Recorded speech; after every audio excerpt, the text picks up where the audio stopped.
This week in games, Immortals of Aveum devs get laid off. Ubisoft continues to be the worst AAA publishing company out there right now. The Nintendo Direct, the PlayStation State of Play, and Unity has lost their frickin' minds.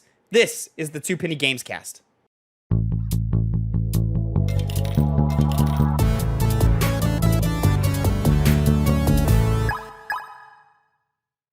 What's poppin', players? Welcome back to the Two Penny Gamescast, episode 165. I am your host, Tavin Bothel, here with my good friend and co-host. Say hello to the people, Phil Shoemaker. Hey, what's going on? I'm Phil. Phil, you're here on the Gamescast, a rare appearance, but happening more and more as of late. Welcome back to the show. Connor is on should we just tell them? Should we just tell them? What's that? I think we should just tell them. Connor is no longer with us. You know, we sadly passed away. Not that sad, but he will be missed by maybe his mom, not really anybody else, to be honest. Yeah, that's about it. So, and whatever. We were looking for a better boys. time to tell you all, but I think honesty and just being upfront with you is the most important thing. You know, transparency is something we value here over at Two Penny Games. And you know what we missed even more than Connor? What's that? His red shirt. Oh God, I love that red shirt. What a perfect. He was unfortunately wearing it during the accident. Ripped to shreds.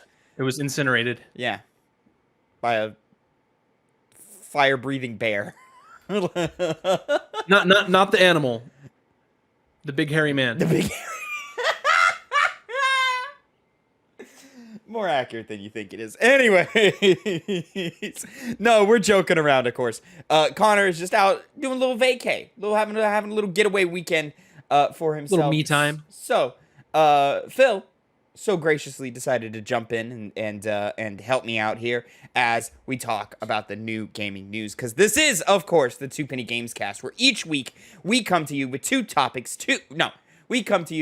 What is my fucking rigmarole? God damn it. Each with two topics, two pennies, if you will, and we give you our 2 cents on them.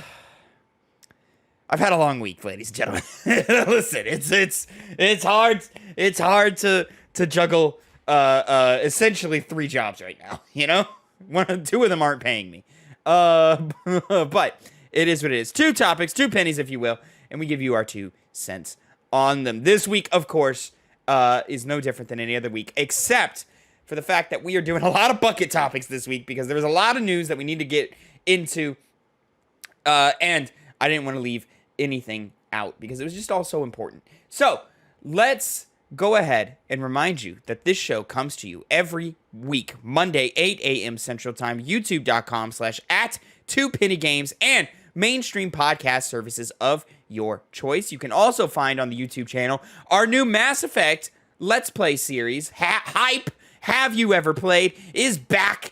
This time, Phil in the gaming chair. The first time of him playing Mass Effect 1.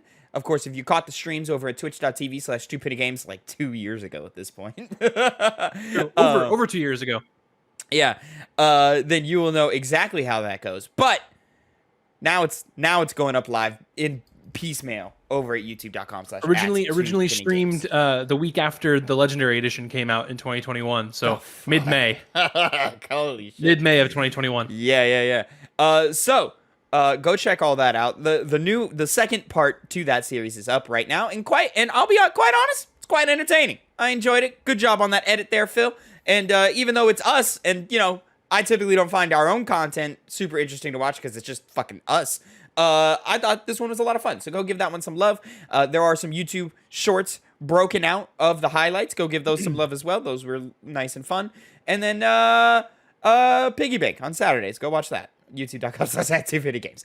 Anyways, Phil, let's get right into it, man. Let's do it. This is a dark week for video games with a bright ending at the end. Ladies and gentlemen, as always, over here at Two Penny Games, we care very much about the people who make the games. We love talking about games, but it's, at the end of the day, those are toys being made by a bunch of good people who work very, very hard. And unfortunately, this week, a lot of hardworking people, faced the bitter end of the industry. So we're actually going to cover 3 stories in one real quick, and I'm going to try and jump around as much as I can, and still give each of these topics their due. But we're going to start off. Immortals of Avium Studio lays off nearly half of staff weeks after release. This is from Nicole Carpenter over at Polygon. Immortals of Avium creator Ascendant Studios has laid off nearly half of its staff, according to 3 people at the studio. Workers estimated that before the layoffs, the studio employed 80 to 100 people. Around 40 people were laid off. Ascendant CEO Brett Robbins announced the layoffs in a meeting on Thursday. One former worker told Polygon that Immortals of Avium's poor sales were cited for the layoffs, which were said to be necessary to keep the studio running. Immortals of Avium was released on August 22nd on PlayStation 5, Windows PC, and Xbox Series X. The first-person shooter was published by Electronic Arts as an EA original title. It was originally heralded as a groundbreaking AAA single-player magic shooter from an independent studio. But when it was released, the game received mixed reviews from critics who said it rehashed AAA tropes. Immortals of Avium peaked at just under 800 Steam players shortly after launch, according to SteamDB. Just under 1 month since its launch, the game has peaked at 74 players over the last 24 hours, per the database's number. This could be in part due to Immortals of Avium's intense technical requirements. According to The Verge, less than 9% of PCs may have been qualified to run the game. Man, if only there was a better platform in which you could play and enjoy your video games with more consistent quality and more consistent performances. If only. For a big budget first-person shooter, those Steam numbers do not paint a profitable picture. One former worker told Polygon that Immortals of Avium is likely one of Electronic Arts' worst-selling originals. Several other people were laid off in the weeks since release too. One former worker said, update, Ascendant CEO Brett Robbins posted an update to X, formerly known as Twitter, about the layoffs following the publication of this story. Brett Robbins continues, quote, today we are heartbroken as we part ways with friends and colleagues at Ascendant Studios. About 45% of our team. This was a painfully difficult but necessary decision that was not made lightly. Nevertheless, we have to make this adjustment now that Immortals of Avium has shipped. We are supporting those affected in every way we can, including comprehensive severance packages and job placement assistance, as well as support services for those who remain. If your studio is looking for proven UE5 artists and engineers, please reach out and let us know so we can introduce you to some incredibly talented game devs. I'm so proud of what our independent development team has accomplished with Immortals of Avium. Together, we've created a new AAA studio, a new IP on new technology during an era of our industry that is exceedingly rare. We've poured our passion into Immortals while wearing our hearts on our sleeves. The studio will continue to work that way as we support the development of this game and our Immortals IP moving forward with future updates and offers. To my team reading this message, especially those leaving us, thank you from the bottom of my heart for your invaluable contributions to Ascendant's culture and your tremendous impact on bringing Immortals of Avium to life. We wish you nothing but success in the next chapter of your careers. Please stay in touch. Brett Robbins, CEO, Ascendant Studios. So, we're going to stop right here real quick before we move on to the next troubling story that we're going to cover today. Immortals of Avium, released, by no means seemed like a bad game, but didn't seem like, the most blow your socks off game, and unfortunately had the misfortune to release in a time where video game releases were at an all-time high. We are talking Armored Core 6, we are talking Baldur's Gate 3, we're talking Starfield. There's just no room to breathe for a game like this, and it's unfortunate that this game was just kind of sent out to die, and it didn't seem to create enough buzz around it in order to justify its release date.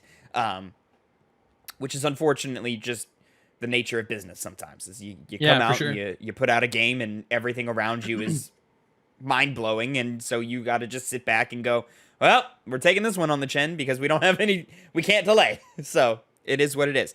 Immortals of Avium was very much like, sure, it looked interesting enough, but it was never one of those things that was going to like grab my attention away from like those other games you talked about. I think it came around the same time as Armored Core, which we were all in on Armored Core at the time.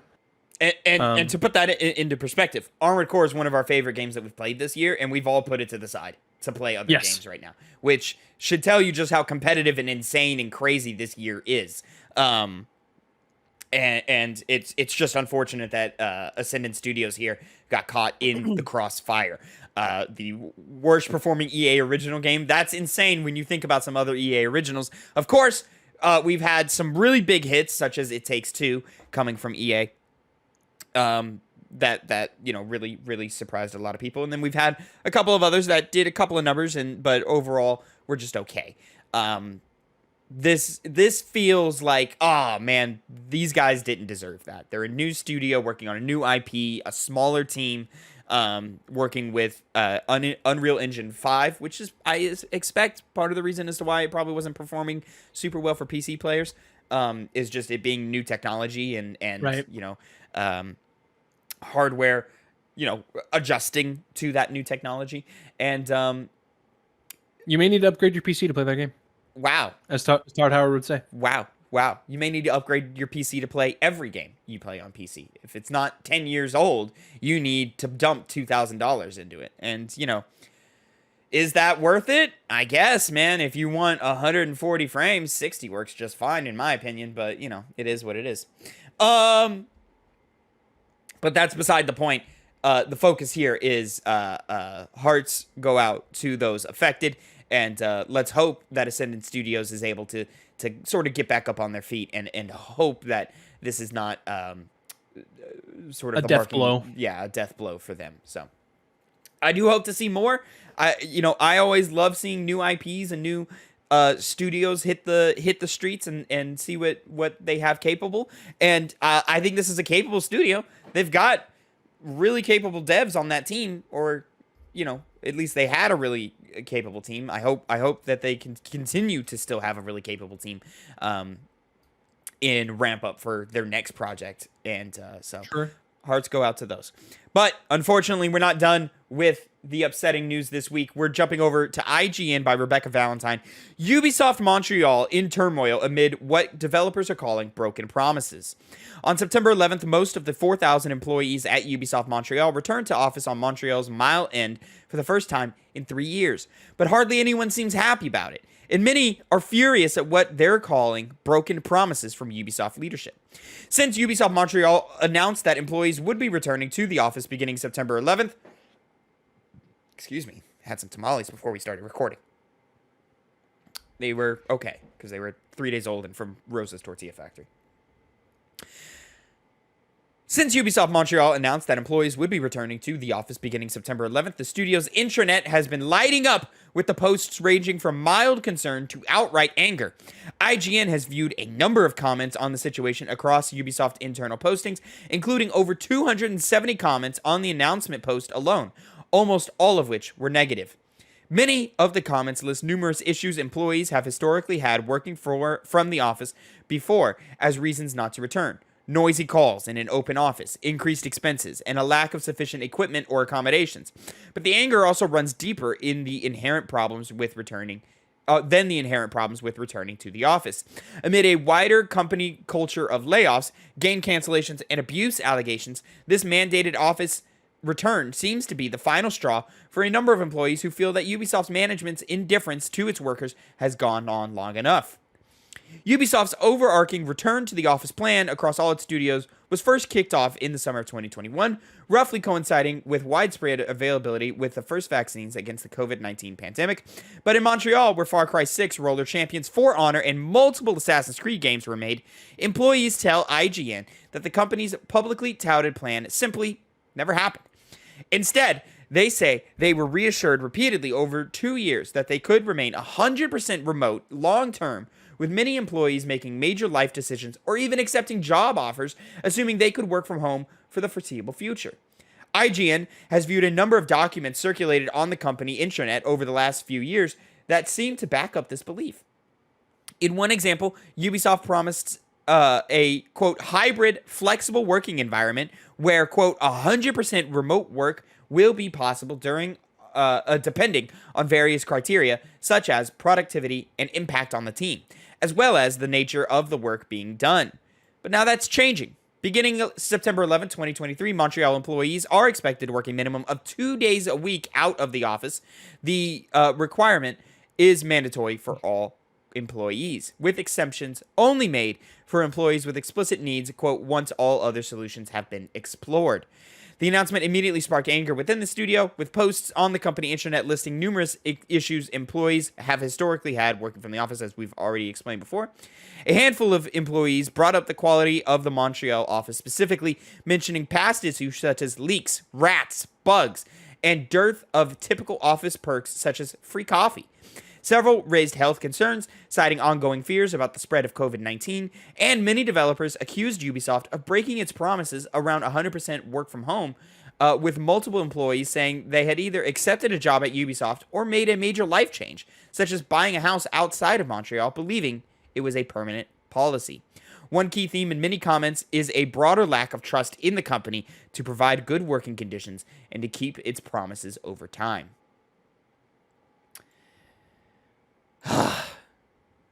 Ubisoft. Guys. Yeah, this is fucked up. Guys. Man. This is just not okay. Like you hire these people under the assumption, like with the promise being made that, hey, work from home, totally fine. 100% for what do they say, over 2 years? Yeah.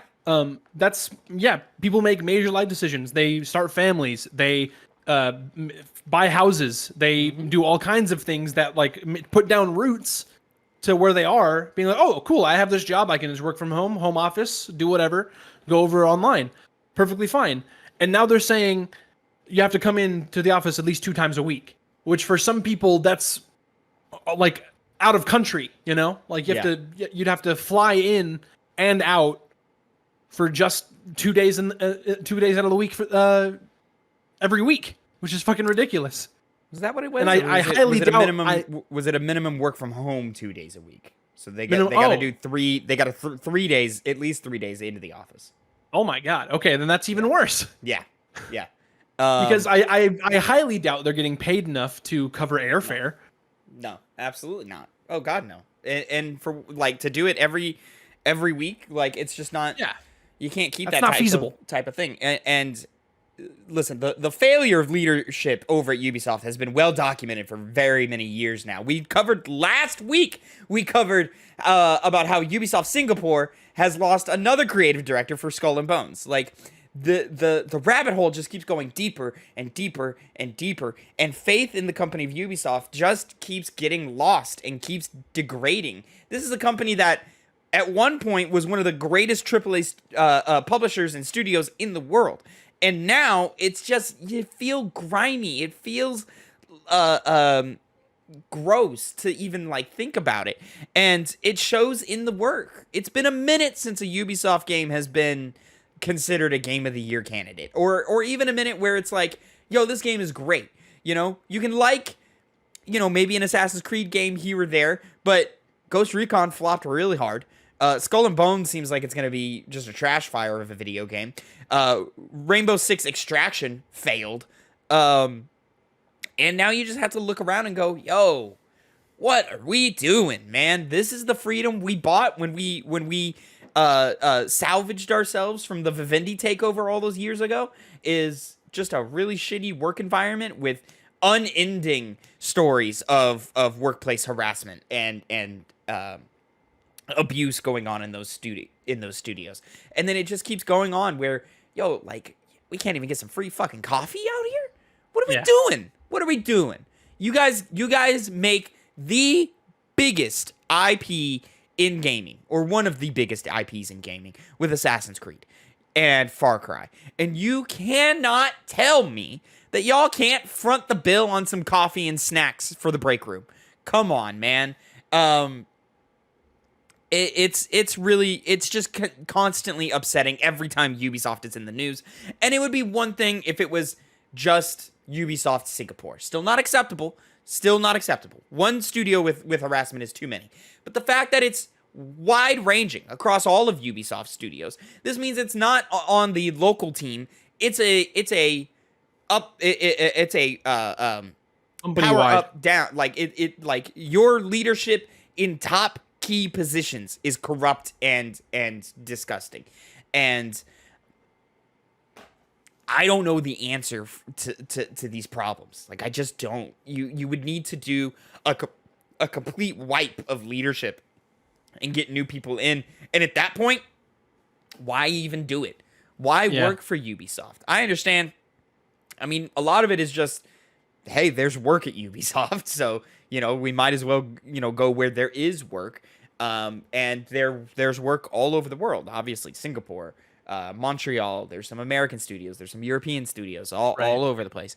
But it's just like, man, for the purpose of what, man? Like, This is just a crazy level of dishonesty. yeah, Like I think that's part of what kind of irks me the most, because honesty is like one of the biggest things that I like pride myself on. Like, I'm very upfront, I'm very truthful in all my goings on. And I just feel like it's really just frankly shitty of you to come out and make all these promises that you knew you weren't going to be able to keep. it's worth noting later in the article, IGN reached out to Ubisoft for comment on this story and received the following statement in response, quote, "Like many companies in entertainment and tech, we are asking our colleagues to come back to the office for key moments identified by each team. We are convinced that the synergy, in-person discussions, rapid iterations, and a sense of belonging that happens more in person will help us be more effective and agile together and achieve our business goals." First announced early in June, the hybrid mode goes into place on Monday, September 11th, and we are accompanying our colleagues through these changes, giving them additional flexibility over the next 8 weeks or more to adapt. Open and ongoing conversations, in addition to extensive individual accommodation and arrangements, are currently underway to ease this transition and the impact on everyone's well-being, which remains our priority to continue to deliver great games. And the bottom line is at the consumer level, at the observer level, we don't believe you. First of all, there's been mad studies about how working from home does not disrupt productivity. And it does not disrupt quality of work. There are many studios around the world, game dev studios, or just, random office buildings that do XYZ job, that do plenty of great work at home. It's just not true that you need to be in person to do it. Now, even from a creative perspective, it's just not true. A creative vision can be executed on just as well, just as easily in a work from home setting as it can in an office setting. You know what? The main thing that you can get more of in an office setting is control. Mm-hmm. And at that point, it's like, ooh, so what are we really doing here? Are we here to make great games, or are we here to run a business? And Ubisoft is here to run a business, as many of these big AAA publishers in the world are doing. But, like, nobody wants to be there. Like, your productivity is going to tank because people aren't feeling safe to go to work anymore. So, it's gross, it's disgusting, and unfortunately, it's Ubisoft as usual. That's I think what's really unfortunate about it is that this isn't really anything that new. Yeah. Moving on to our last big info dump in the topic I'm calling game devs in turmoil. Square Enix loses $2 billion in value since Final Fantasy 16. Wesley Yinpool at IGN reports Square Enix has lost nearly $2 billion since the launch of Final Fantasy 16 in June, and a new report has cast doubts on the company's ability to recover. Shares in the company have plummeted nearly 30% since Final Fantasy 16 came out on June 22nd, closing on September 13th at their lowest point since May last year. The PlayStation 5 exclusive sold 3 million copies during launch week, a figure that sparked debate online about whether it had met Square Enix's sales targets. Square Enix told IGN in July sales of Final Fantasy 16 were, quote, extremely strong, and insisted the game had sold well relative to the PlayStation 5 install base. IGN sources familiar with the performance of Final Fantasy 16 confirmed sales had slowed considerably since launch, but that the game was not yet considered a disaster. Earlier in September, Square Enix announced Final Fantasy 16 is set for 2 paid DLC expansions and confirmed a PC port was confirmed a PC port was officially in development. A new report from Bloomberg painted a bleak picture of Square Enix, which reported a sharp profit decline in August. Analysts told the publication that Final Fantasy XVI failed to make up for the poor performance of previous Square Enix flops, such as Marvel's Avengers and Forspoken, and mobile games that were shut down soon after launch. The root of the problem, sources told Bloomberg, is that producers were given full reign over the scope and direction of projects whose goals can shift without warning. The upshot of this is volatility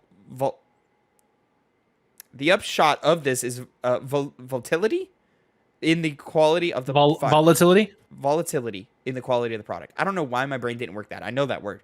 Square Enix has a new CEO, Takashi Kiryu, who insists to reduce the number of smaller games in the works to focus on big budget games that have a greater chance of making an impact on the company's bottom line. Square Enix declined to comment. Apparently, there's a rebuild of development practices currently being worked through.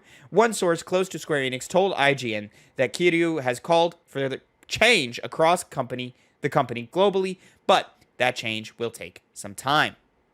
Upcoming Square Enix games include Final Fantasy VII Rebirth, which we will talk about a little later, Star Ocean, the Second Story R, Foam Stars, and Final Fantasy 14 expansion, Dawn Trail. Excuse me.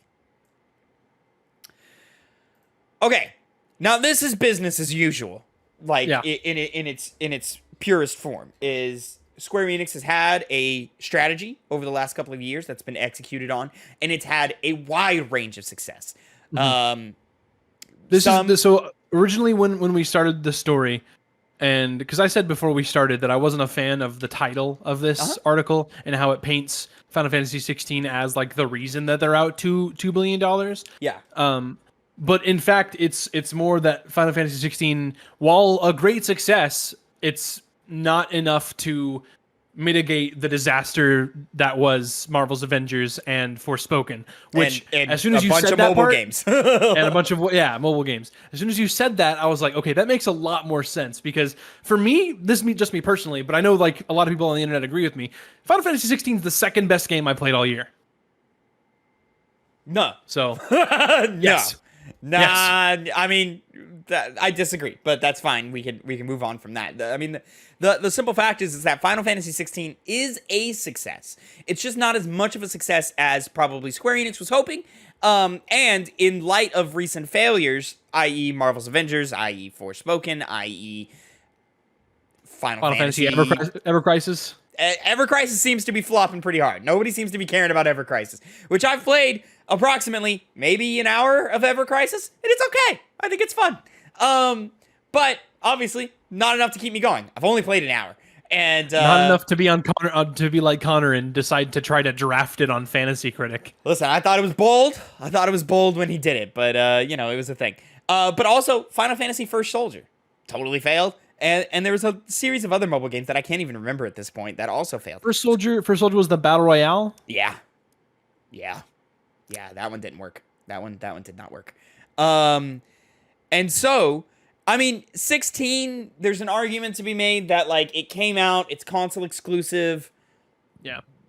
But Final Fantasy VII Remake was console exclusive, and that we just got reports has crossed the 7 million mark in sales, so more than double of what 16 is doing. And of course, the overwhelming majority of sales happen within the first month.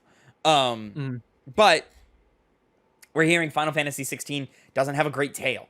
It's not people aren't buying it past that initial interest of people who got it at launch. Well, I really think to that demo that they released, and that's what really I think it made a lot of people engage with this game, because it was a free demo. It was like, oh yeah, I want to see where this goes, so they went ahead and bought the full game. I remember hearing a ton of stories of people that, like me included, like I probably would not have bought the game if I didn't play the demo. That's crazy, because if I played that demo, I would not have bought the game. Really? Yeah. And granted, I didn't buy the game anyway. I borrowed it off of Connor's DRM. But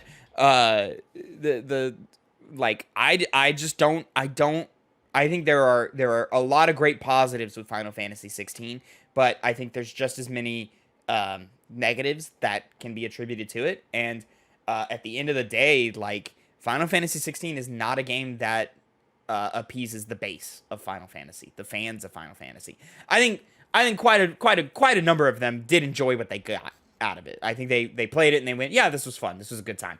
And I think the reviews speak to that as well. It's one of the highest reviewing games of the year. But it is now sandwiched in between Final Fantasy VII Remake and Rebirth, which are both primed to be, the greatest Final Fantasy experiences you can get. And I just think, and some of that does have to play into like old fan service and just expectations and hype off of that. Like it was going to be a success anyways. But it's just like, man, I don't think Final Fantasy 16 was I think it's a cool experimentation. I'm glad they did it. But I don't think it's the right path for the franchise to take. And it feels like Square Enix is gonna take that message from it. Is like, we tried this, it didn't really work the way we wanted it to. It doesn't spell disaster for us. Like, it's not another flop by any means. Right. It did well. But the fact that, like, sources familiar with the performance of Final Fantasy 16 confirmed sales had slowed considerably since launch, but that the game was not yet considered a disaster. To not yet be considered a disaster, that means it now has to be considered underwhelming. It now has to be considered, disappointing in some way, just to get to the point where, like, we're even talking about it potentially being a disaster. Now, is it? I don't know. Only those in Square Enix can tell us if that's the case. I think they're really hedging their bets on Rebirth now, and they really need Rebirth to work, and I think it will. But we'll get to that a little later. Overall, their strategy to cut the number of smaller games they're working on and start, kind of working on big IPs and big names only. I mean, that I get it, because that does reap the benefit, like the chance for more successes. I think the writing is already on the wall for games like Foam Stars, which I think look fun. I think that's a fun weekend game to like download and play with your buddies or whatever. But the fact that they're already like, hey, we're not gonna do stuff like that anymore. I think Foam Stars is very quickly gonna lose any type of support that they would get on the back end. Which that game is not gonna last past like the 3-month mark. Oh God, no. Oh God, no. Yeah, I don't think anybody's expecting it. No, but I think it, we'll get to it, but that's beside the point. I think a change in strategy is needed at Square Enix right now. It's unfortunate to say, because I think Square Enix is hitting more than they're missing. It's just that when they're missing pretty hard. And all of those misses costed a lot of money. Forspoken cost a lot of money. And for it to have flopped as hard as it did at the beginning of the year hurts bad. And that sucks, because I love new IPs. I was going to say that's really, I think that's the big reason, is because it was a new IP. So you had to make all these new assets. You had to draft this whole new story, and that's why it was so expensive. In a lot of ways, but a lot of it is, most of it is, my understanding in game development is just getting the technology to work, figuring out a gameplay loop, figuring out how to make it fun, and it doesn't sound like they figured that out. Outside of traversal, which was praised, the combat loop was not. So there is all of that. Phil, 32 minutes into the episode, we are moving on finally to topic number 2. But these next couple of topics, I don't think should take as long, but we'll definitely find out, won't we? Moving on, Unity introduces controversial per install fee. Several indie devs respond. This is from Brian Shea over at Game Informer. I'm going to start with the original story.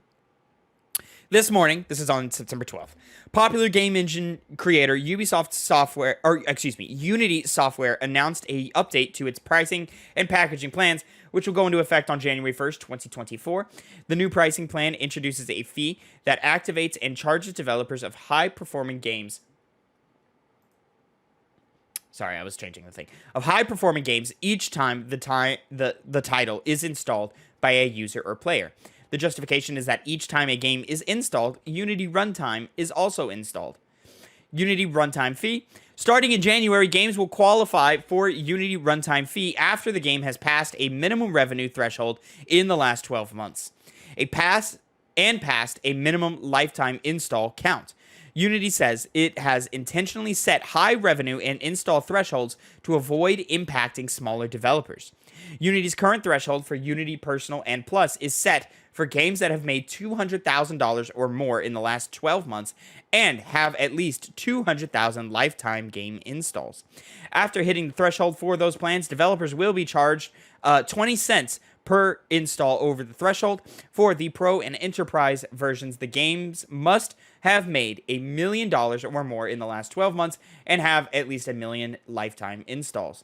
For the Pro license, developers will be charged 2 cents and 15 cents per install over the threshold. For the Pro license, developers will be charged 2 cents and 15 cents per install over the threshold. Well, I don't understand what they're saying there, but okay. While the Enterprise license holders will be charged 1 cent and 12.5 cents per install over the threshold. According to Unity, the company will use proprietary data models to track and determine how much developers owe, which has some developers concerned about a lack of transparency. Though Unity says it feels this new install-based fee will let creators keep their ongoing financial gains from player engagement, the policies do not directly address methods outside of traditional sales, which people can acquire video games in 2024, such as subscription services like Xbox Game Pass or Apple Arcade, free-to-play games, or piracy. Additionally, Axios' Stephen Totolo reports that if a player deletes a game and reinstalls it, that counts as 2 installs towards the developer's push towards the threshold. Or, if they've already reached the threshold, 2 individual charges to the developer. The same applies if the game is installed on 2 devices by the same user. However, it sounds as though games and bundles sold for charity are exempt from the fees, though some have questioned how Unity will accurately track the difference between standard sales and sales for charity. Following the announcement, Unity took to Twitter to clarify some of the points. While the company acknowledges that this is a price increase for the use of its engine and technology, it is steadfast in its assertion that the majority of its developers will not be impacted by this change. Quote, the developers who will be impacted are generally those who have successful games and are generating revenue way above the thresholds we outlined in our blog, the company said in a post on Twitter. Quote, this means that developers who are still building their business and growing the audience of their games will not pay a fee. The program was designed specifically this way to ensure developers could find success before the install fee takes effect. Unity also released an FAQ post in its user forums addressing some of the prevailing questions. Excuse me. Of note, it says that demo downloads, if they are early access, beta, or a demo of the full game, or you can get from the demo to the full game, will all count towards the download total. The sole example provided for demos that do not count towards the download count is if it's a non-upgradable demo that consists of, say, a single level. Unity also claims that it has a fraud detection practice in place to detect pirated copies to prevent them from charging developers for those. It mentions that if a game has previously been released and, for example, hit the threshold years ago, Unity will be imposing the Unity runtime fee for each new install starting on January 1st, 2024. What the fuck? This is atrocious. This is atrocious. Like, what? You're going to charge people... They already bought your software to help develop the game, okay? Like, bro, come on. Fuck a review bomb. Fucking install bomb the shit out of these smaller developers who got lucky, man. Dude. Oh my god. What the hell? These games are gonna start costing money to sell. What are we doing here, guys? That's the thing though. So hang on. It's not per purchase. It's per install. Per install. So even if you delete the game and reinstall it because you need to transfer it over to a different hard drive or something, I don't fucking know. Now you need now that counts as 2 install fees for the company. Man, for the big guys, this isn't a big deal. A drop in the bucket. A drop in the bucket. But these big guys also aren't using Unity because they can afford Unreal Engine. They can afford their own engines. They can license from somewhere else. Unity is for these smaller dev teams who don't have as much of an opportunity to do the things that the big guys can do. This is a bonehead idea from Unity, and it needs to be reversed immediately. This is a terrible idea. This is awful. What you have ensured is that any game that has not chosen their engine yet, which means very early in the production process, which means we will not be seeing it for 5 to 7 years. Unity. They are not going with Unity. Why would they? This is an awful, awful, awful plan. It's already fucking expensive to develop a game. It's already ridiculously expensive. Yeah, and it's just like, bro, like, and it's like, they claim that they're doing their best in order to like not affect the smaller teams. Right. And on paper that works. But then you like, and for probably, I don't know, 70% of game releases, 80% of game releases, this is true. They're not going to be affected by this. But what we are talking about there is like 2 to 3 guys on the weekend working on their game while they have their other full-time job, and they just release it ridiculous. They release it on Steam for $2. Like, those are the guys that are not getting affected. But these bigger guys, like ones that end up in PlayStation State of Plays, dude, they're fucked. They're fucked. And it's just like, bro, what if one of those games hits? Now you have an indie team that can barely afford to pay their rent. Now they have to pay Unity $3,000 if they're depending on how successful their game is. Like, that is, it's like you're being punished for being successful at that point, you know? Exactly. And let's not, like, again, I'm gonna bring up, the internet is scum, man. There will be guys who set up bots that will delete and auto install the game again, over and over, and again and again and again. And they will drive these companies into the ground with financial debt. I do want to look over this update real quick. Oh God! Before you get there, can I? There was a really funny tweet that I saw where someone titled this is titled "Apology from Unity" from on a Twitter account called Frank on Games. It says, "Unity community, we are listening. Upon reflection, we realize we should have sought more input from our community and valued partners before implementing such a significant change. We fell short in this aspect, and for that we are genuinely sorry. We have always prided ourselves on the transparent and symbiotic relationship we have with our user base. Unity's success story is intrinsically linked to the achievements and growth of our developers. Effective immediately, we will be taking 50% revenue split from your games and investing it directly into the AI technology you love. We also might buy another adware company or launch a third SRP. Shut the fuck up and take it." Which, of course, was a prank. It was not real. Yeah. So this update is just an FAQ thing, and it's basically them just doubling down and reiterating everything we've already said. So this is gross. This is disgusting. God, man. We're about to get to some fun stuff, guys. We're about to talk about some video games that make us excited. But right now, Jesus Christ, the games industry is just really fucking gross right now. Yeah, it's just disgusting. You feel so bad for these developers who just want to make cool shit and be celebrated for their cool shit. Not that they even get celebrated that much, because this is the games industry. Let's talk about it. Like, game devs get fucking shit on for making great games. Like, what point? But yeah, like, dude, this is bonehead. This is stupid. This is really, really dumb. And I understand that, like, part of the thing to get them to start charging is they also have to, like, have enough sales of the game. Like, they have to have generated enough revenue in order to hit that threshold. But that threshold, like, all right, one whale buys $100,000 of microtransactions in whatever your little indie shooter game is, and then you're there. And then motherfuckers is just gonna fuck you. Like, what is gonna happen? Like, it is man, this sucks. Terrible news. And it's from a game engine and a company that, like, was doing okay, man. Like, they were a good starter, like a good stepping stone to get into the industry. And now it's like, bro, I don't want to go anywhere near that now. Why would I? Yeah, just tough. Yeah. Just tough. Moving on to topic number 3 of this show. It's funny because usually if we don't have a review, we struggle to hit the hour mark. I have a sneaking suspicion we are not going to struggle this week. Yeah. Phil, let's talk about the Nintendo Direct. All right. And hold on, I got to move some things around for quality purposes. Here we go.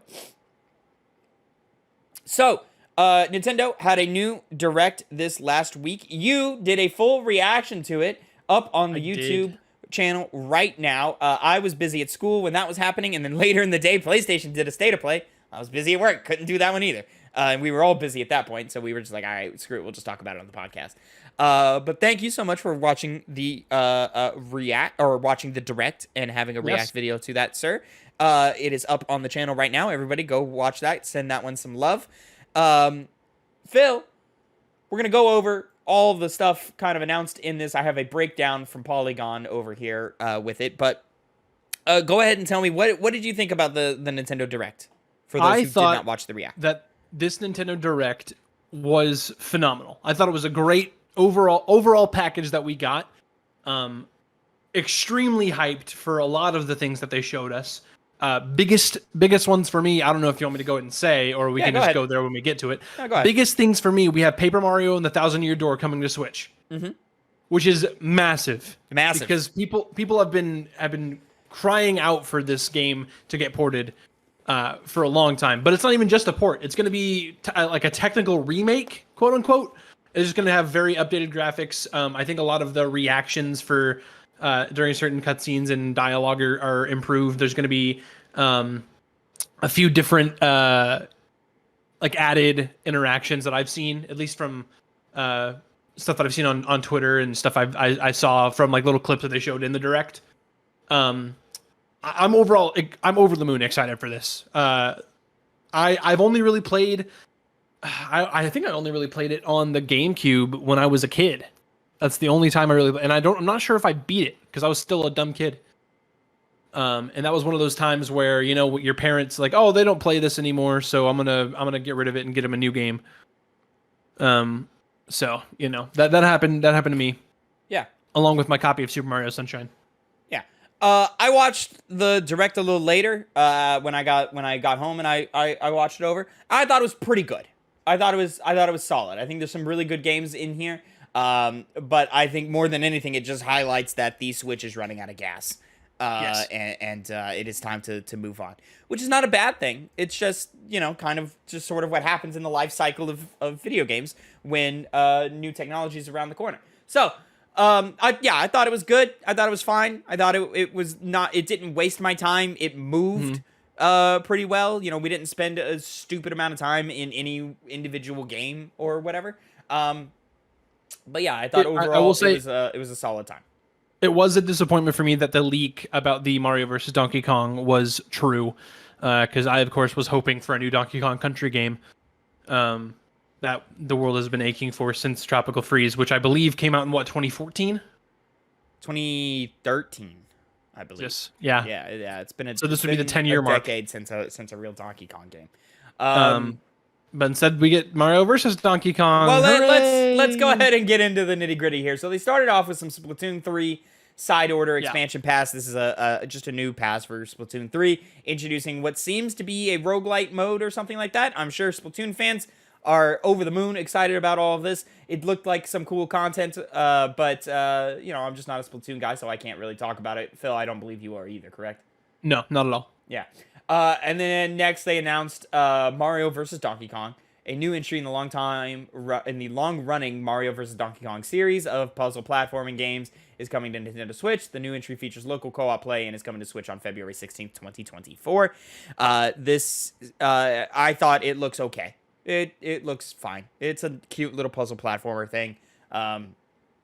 Probably a budget title. Probably something that Nintendo was like, yeah, sure. Here, 20 people go work on this. So I guess like if you're into this, I've never heard of Mario versus Donkey Kong before, but I guess if you're into this, you'd probably be excited for this. And you know, I don't think it looks bad by any means, but yeah, they were never my thing. I would rather some kind of Donkey Kong game, whether that be like a 3D Donkey Kong or another 2D platformer or something. Moving on, we went into Prince of Persia, The Lost Crown, just kind of showing off that it's coming to Nintendo Switch. Yep. I don't know if nothing super new coming from that. I don't know if Switch is the platform that I would want to play Prince of Persia on. No. But as I've said before on this channel, and as I'll say again, I'm excited for it. Yeah, me too. Yeah. The more I see of that game, the more I'm excited for it. Oh yeah, I can't wait for it. Yeah, from the moment it was announced, I was excited. So now I'm just gonna kind of go in the order of the Polygon article here, which is out of order from the actual direct. Paper Mario: The Thousand-Year Door. We kind of already talked about. Paper Mario's classic GameCube role-playing game is headed to Nintendo Switch with enhanced HD graphics. When? Sometime in 2024, Nintendo said. Yeah, so this seems to be just kind of a souped-up port. A nice little remaster thing going on where they added a couple of nice bells and whistles, but nothing too crazy, not a full remake or anything. But this is one of the most beloved Paper Mario games, if not the most beloved Paper Mario game.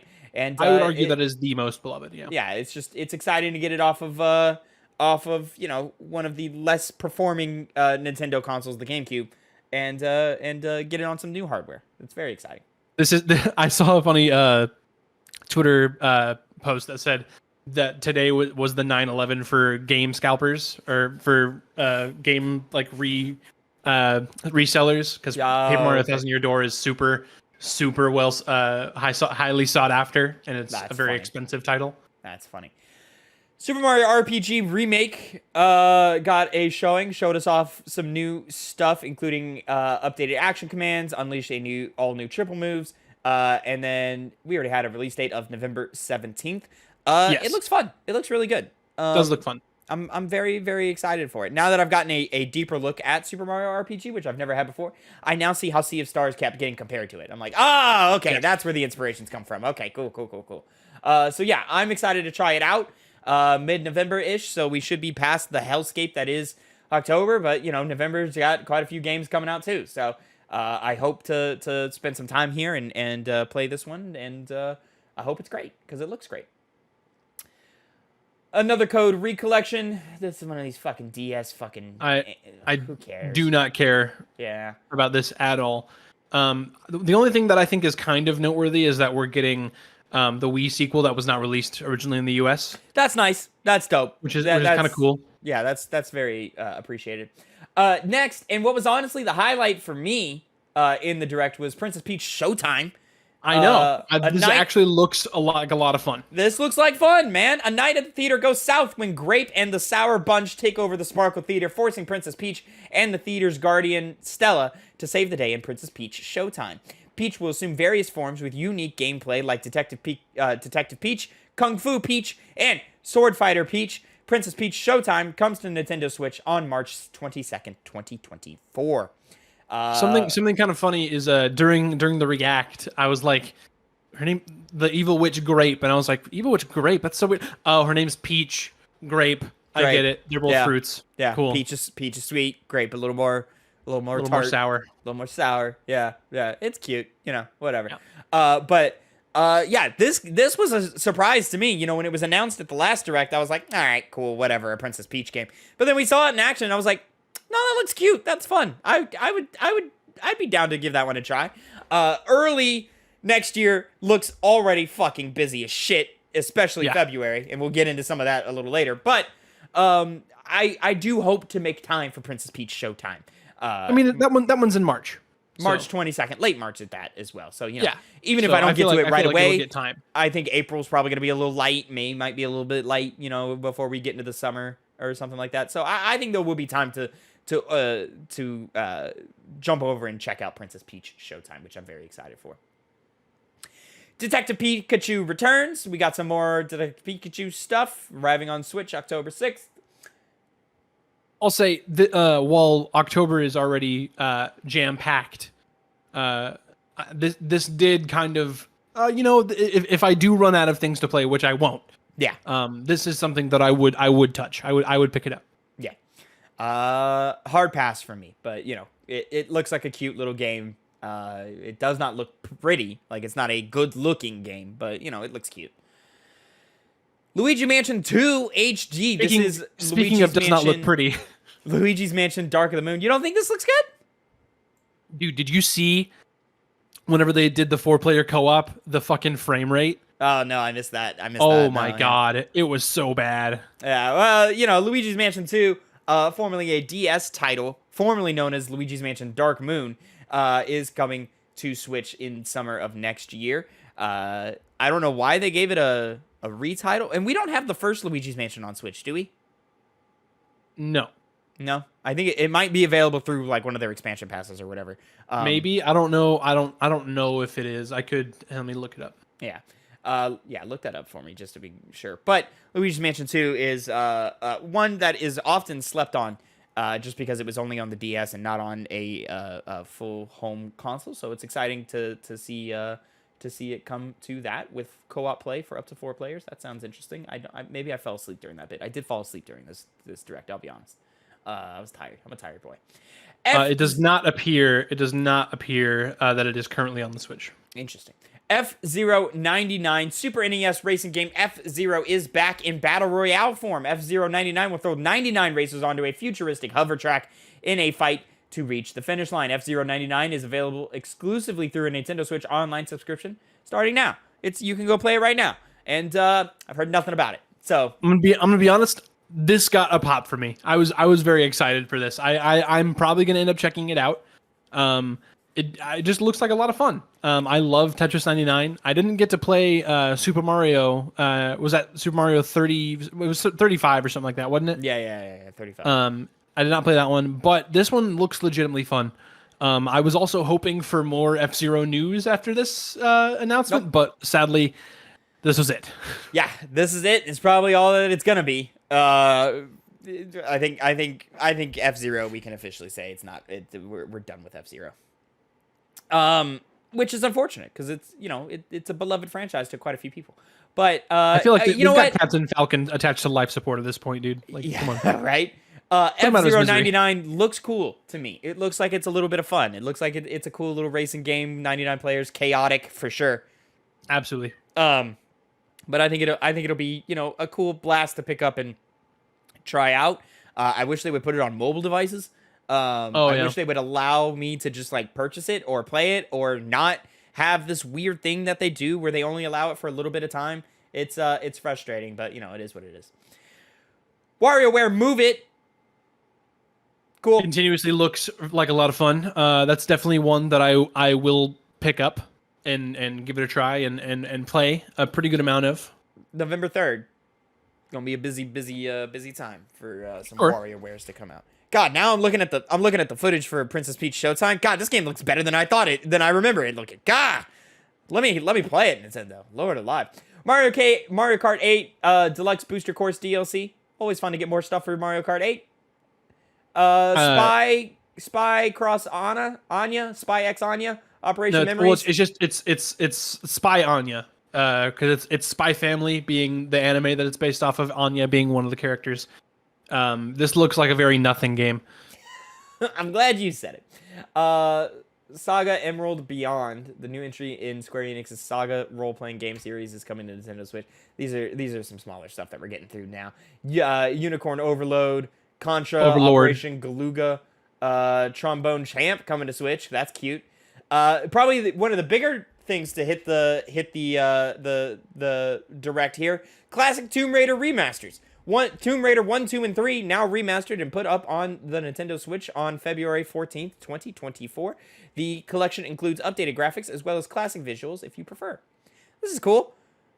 Yeah, it's cool. The updated graphics still don't look great at all. I mean, it's still those models, but they clean it up. Because they clean up the fuzz and they sharpen up the image quality. It's not like we're not getting new models. It's the same models. We're just updating the visuals. The only thing that I think is pretty cool about it is that you can do like the Halo thing and go back and forth. Oh yeah. Between like the retro and the new one. And then finally, Horizon Chase 2, which appeared earlier. I think arcade style racing comes to Nintendo Switch with Horizon Chase 2. This is a mobile game. Yeah, right. You know what it reminded me of? It reminded me of No, I'm serious. It is a mobile game. Like you can play it. Oh yeah. It reminded me of fucking Outrunner, the Sega game, which was the one you could play in Yakuza. Oh, I don't know if I played that. It's pretty good. I think I did. Maybe I did. There was a side story tied to it. Oh well, then yeah, I played it. Yeah.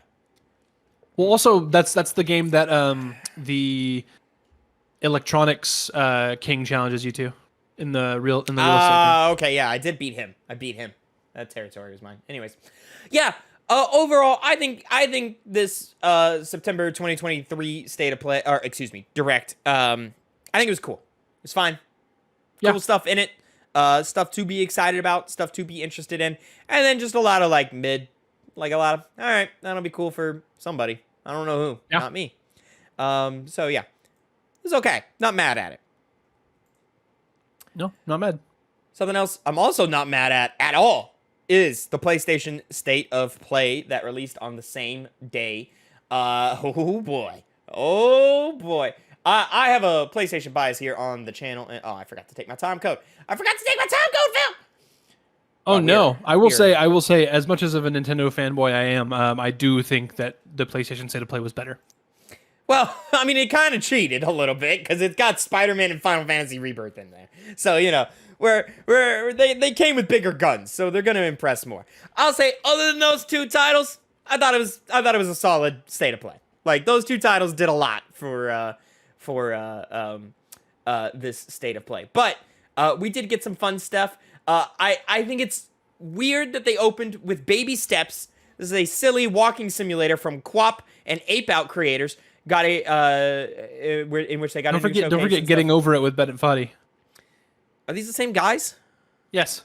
Oh well, wow, okay, wow. They've all just fucking joined forces to just create Jank Game 2024.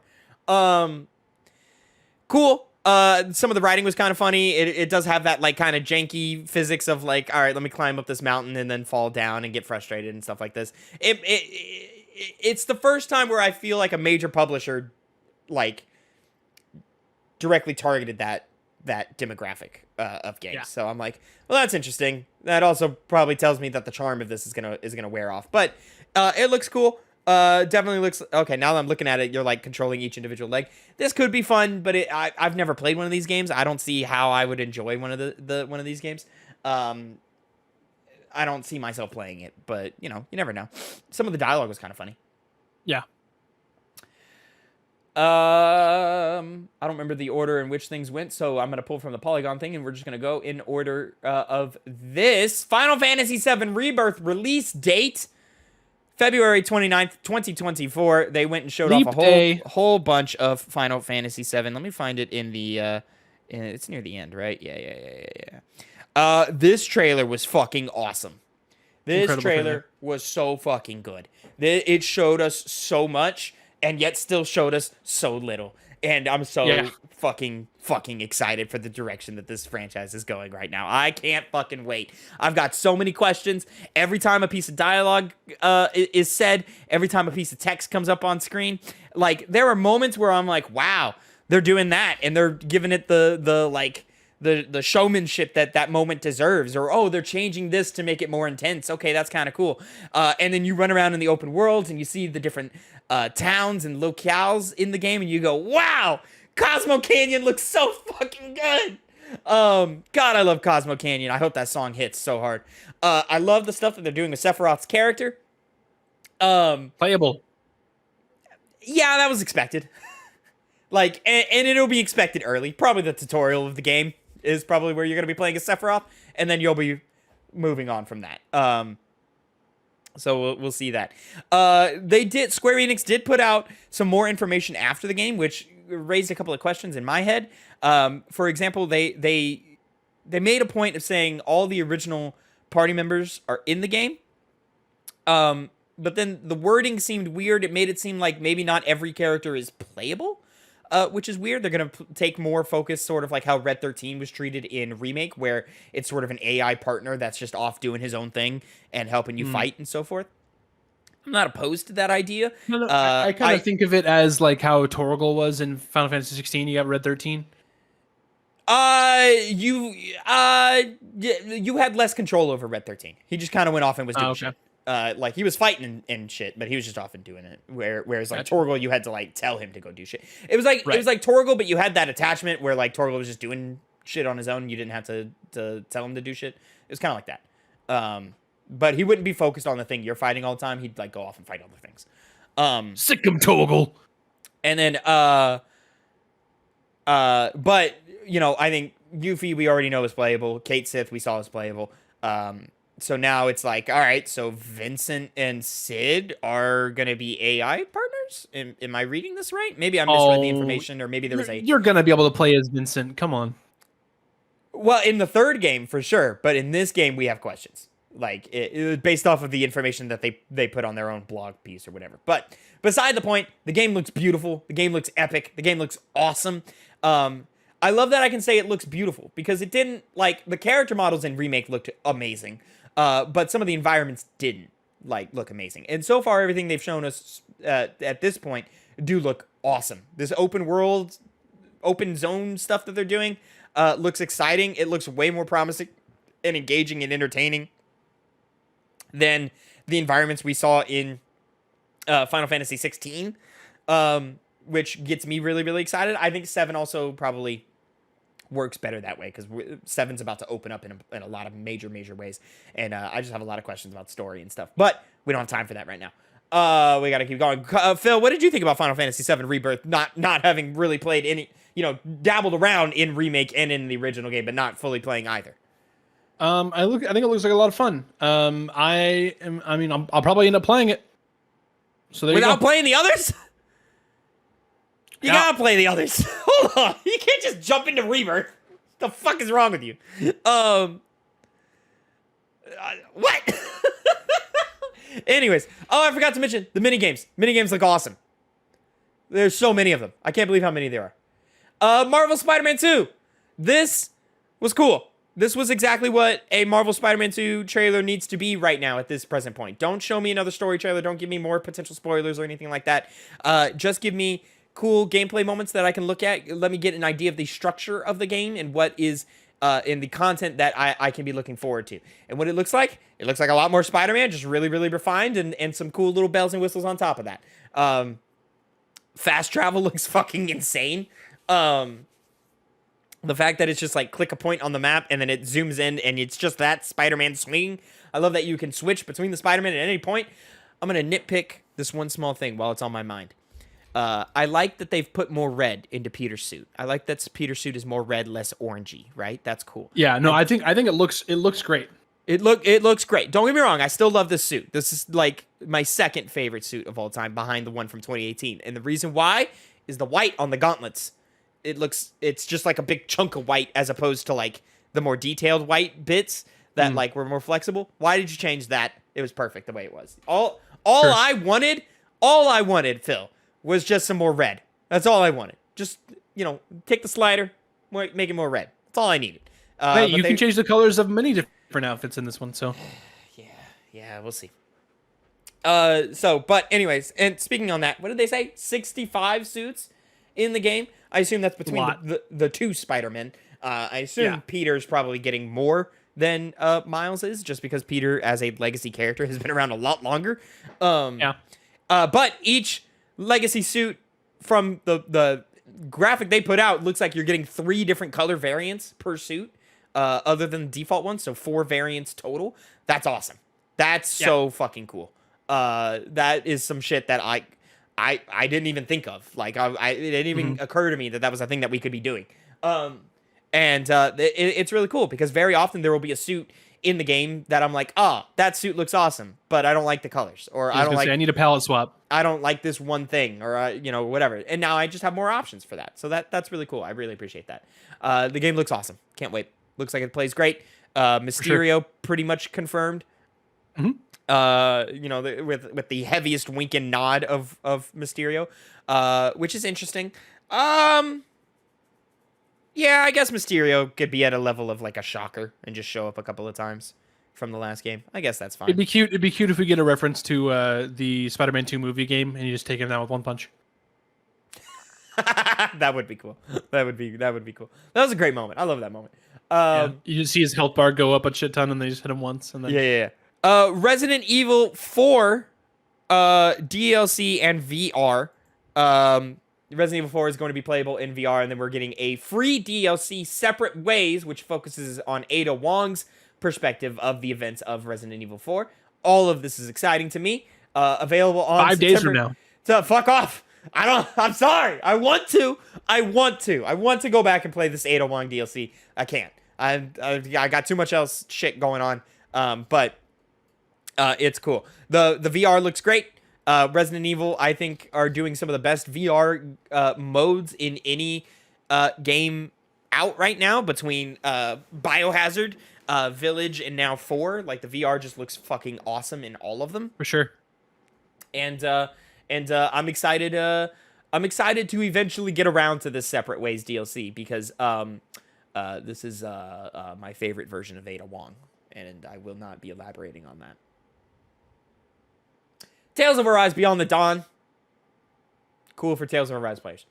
Yeah, I mean, I kind of wish I had given more time to Tales of Arise, but you know, I can't remember what something had to have come out that like stopped me.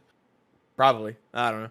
You know, it was a long I just don't remember. Yeah, it was a long game. God, Ada Wong. You know what I mean? Anyways, Helldivers 2 got a release date Next February 8th, 2024 on PS5 and Steam. This is great. Thank God you're not this year. Thank God. Yeah. You know, Which is weird because I look at it's weird. So February 8th, right? That's when it's coming out. Mm-hmm. For some reason, the Game Informer list for next year has not updated that's coming out next year. Well, you know, they're busy people. you know, those guys over Game Informer. They've added everything else. They added everything else, like every other day that's been confirmed. Yes. Oh, you know, sometimes things fall through the cracks, but they'll get it. It's probably still on their 2023 list. Helldivers 2 looks great. I'm seeing a lot of stuff in here, like all the numbers, the people killed, the enemies killed, the how many Helldivers are active in the zone, the using the D-pad to like put in quick commands to get in your resources and all this. I think the game looks good. It's still shaking a bit of like weirdness with the change of perspective, because the first one was a top-down game and had like a bit of a cartoony charm to it, and this one seems to try to be a little more cinematic, a little more serious, like realistic-ish with its visuals and so forth, which kind of makes it look a little bit generic. But I am praying and hoping that it will still be all the Helldivers, effects that I love so much. But yeah, Phil, what is Helldivers 2 doing for you? I'll probably end up playing it. I never played the first one.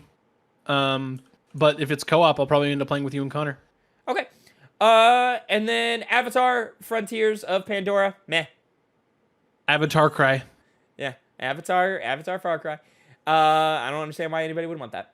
Honkai Star Rail release date on PS5. Fucking with these goddamn fucking anime games, man. Foam Stars is getting an open beta. Again, I'll say Foam Stars looks like fun. It doesn't look like a great game, but it looks like fun. New PlayStation 5 and DualSense colors. These look like just more vibrant versions of the ones we already have. To me, I don't see a huge difference in it with the red, blue, and what is it? Volcanic red, cobalt blue, and sterling silver. Oh yeah, the new things. Sorry, real quick, Tavin. You mentioned Honkai Star Rail, which is funny because that's made by Hoyoverse, who also makes Genshin Impact. And guess what engine they use to make their games? Oh, Unity. They use Unity. Yeah, funny. Yeah. Well, let's hope that game is successful, but not too successful, I guess. Ladies and gentlemen, that is going to do it for the PlayStation State of Play. We are going to wrap up the show there. Thank you so much for watching and listening. Let us know what you think all about the the State of Play, and all of the more tragic things happening in the games industry. I think there's a lot to be excited about, but there's also a lot to be like, God damn it. Yeah, it's kind of what I was about to say. It's like it's a great week for announcements. Yeah. Not so much for the people making the games. Yeah, for sure. As a reminder, you can get the show every Monday, 8 a.m. Central Time, youtube.com/@2pennygames, @2pennygames. Wow, it's been a while since I've said that. And mainstream podcast services of your choice. Remember to like, subscribe, and leave some comments down below about what topics you would like to discuss in future episodes. Until next time, have a great time. And Phil, say goodbye to the people. Bye.